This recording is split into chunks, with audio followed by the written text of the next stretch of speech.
Ce qui émerge aujourd'hui, c'est de parler de l'énergie du printemps, parce que je me sens vraiment dedans et je sens les gens autour de moi, la nature. C'est là dans le monde, quoi, en ce moment. Et j'ai une phrase qui m'est venue et une image associée, c'est embrasser le changement, avec l'image du phénix, parce que c'est vraiment le processus de mort-renaissance.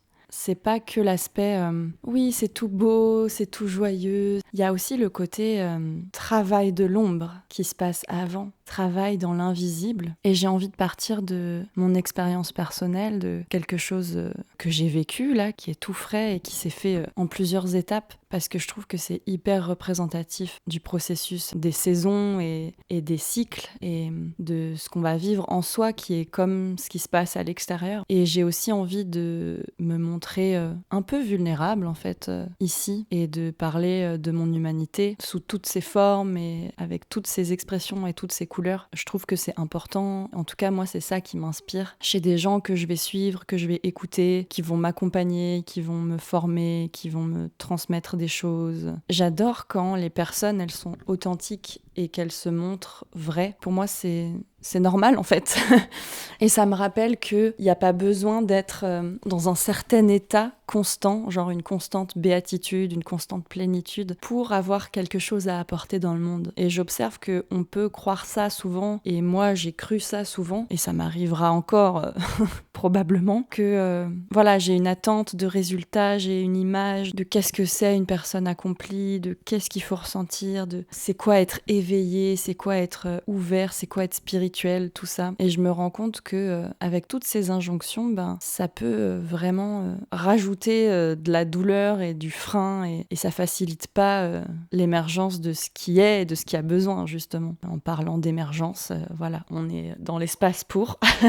Et du coup, en fait, moi, ça fait des mois que je suis dans un processus d'accouchement de moi-même, et je m'en rendais pas totalement compte. Et pourtant, c'est pas quelque chose qui est nouveau pour moi, aussi bien dans mon vécu que dans mes accompagnements. Mais bon, il y a des fois où voilà, je mets du temps pour me mettre au diapason avec moi-même, malgré la pratique et l'expérience. Et puis aussi, un ami cher à mon cœur m'a rappelé que quand on est sur un chemin de développement personnel, de reconnexion avec soi, c'est normal de vivre des choses de plus en plus profondes. Ce qui nous est amené à vivre, c'est de plus en plus profond. Donc ça peut prendre de plus en plus de temps, parce que ça va de plus en plus loin en fait. Et c'est de plus en plus efficace quelque part. Donc le temps que ça prend, c'est pas un mauvais signe. C'est ça que j'ai envie d'amener aussi. Et d'illustrer avec mon exemple. C'est au contraire le signe que c'est ajusté en fait, que ça va au rythme nécessaire pour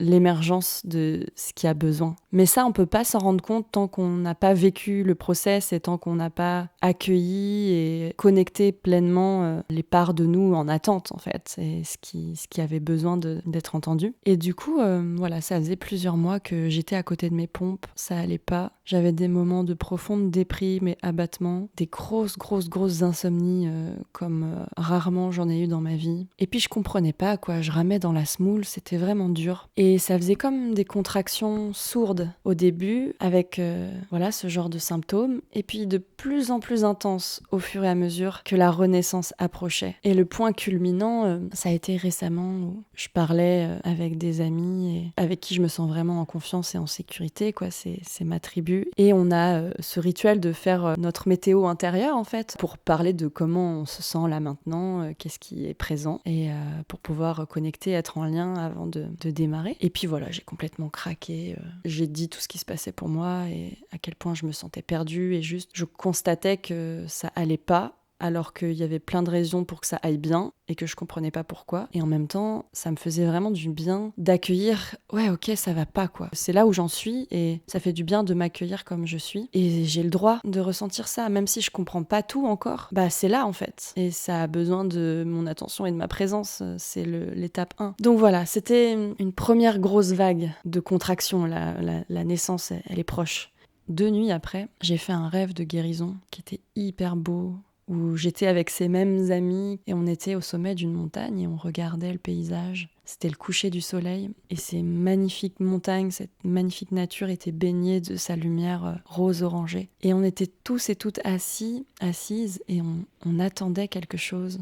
On savait pas quoi, mais on savait dans nos tripes que ça allait être magnifique, que ça allait être tellement beau. Et on était dans la hâte, dans l'attente et dans la réjouissance. Et puis avec un ami, on a eu un échange et il m'a posé une question, toujours dans le rêve, hein, qui m'a fait un énorme déclic. Et j'ai pu laisser sortir les larmes, la tristesse. Et j'ai senti énormément de soulagement avec ça. Et voilà, c'était la deuxième grosse contraction, quoi. On voit la tête, là. Elle est presque sortie. Et puis au petit matin, je lui raconte. Et avec beaucoup d'écoute, d'empathie, d'accueil. Et les mots qu'il a mis, ça a vraiment achevé le processus et permis la naissance. Il a été ma doula, en fait, à ce moment-là. Et j'ai beaucoup de gratitude. Et j'ai senti, à l'intérieur de moi, cette petite Joanne dire « Enfin, on me voit. Enfin, on me voit. » Ça faisait tellement longtemps. J'étais si seule et si triste. Et du coup, j'ai enfin pu la voir. Et pour X raisons, j'ai pas pu avant, c'était pas possible. Et j'ai juste accueilli, écouté, je l'ai réconfortée. J'ai été à l'écoute de ce dont elle avait besoin et c'était si beau et si précieux. Ça parle de liberté, ça parle d'être soi et d'être dans cette joie pure de l'enfance, de l'innocence, cette joie d'être et de profiter de la vie juste en étant et pas en faisant, juste en étant.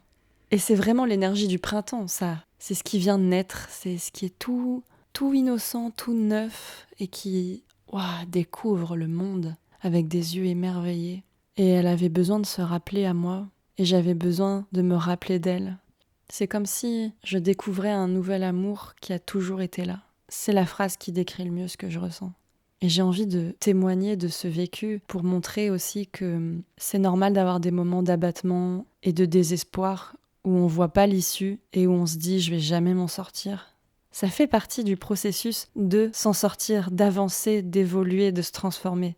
Et c'est normal aussi de demander du soutien, de l'écoute, de personnes de confiance, de personnes compétentes, si on en ressent le besoin. C'est important d'oser en parler, de dire, de sortir de soi ce qui est. Ça peut être difficile et en même temps, c'est hyper libérateur. Et tout ça, ça fait partie du process. J'ai une confiance infinie en la vie pour ça. C'est ça en fait, la vie, c'est des cycles de mort, renaissance. J'ai vraiment l'image du phénix, le phénix qui va se réduire en cendres. On a l'impression qu'il n'y a plus rien. Et puis que la cendre, c'est oulala, il faut s'en débarrasser quoi. Alors qu'en fait non. La cendre, elle porte tout le potentiel. C'est le terreau qui va venir fertiliser et qui va faire que, hop, on va renaître. Et ça va être tellement beau, tellement puissant, ça va dépasser toutes nos espérances. Voilà ce que j'avais envie de partager autour de ce thème-là, de l'énergie du printemps et d'embrasser le changement. Embrasser, quand on regarde la signification, ça veut dire vraiment entourer, prendre dans ses bras. Je pense que c'est de ça dont on a le plus besoin, de pouvoir se déposer dans des bras aimants, qui disent oui avec un grand O à ce qui est, qui cherchent pas à changer. Et c'est à partir de ce oui que le changement voulu peut opérer. Voilà, je crois que je vais m'arrêter là pour aujourd'hui. Je pourrais dire encore plein de choses et développer plein de choses et redire et repréciser. Mais j'ai envie de respecter l'intention de ce podcast que j'ai choisi moi-même. Et c'est pas pour rien. C'est de laisser émerger ce qui est là, de laisser sortir comme c'est, en ayant confiance que ça a une utilité, que ça a une pertinence, que peut-être que ça peut toucher d'autres cœurs. Et c'est vraiment un exercice pour moi, c'est vraiment un stretch. Le stretch, ça veut dire l'étirement.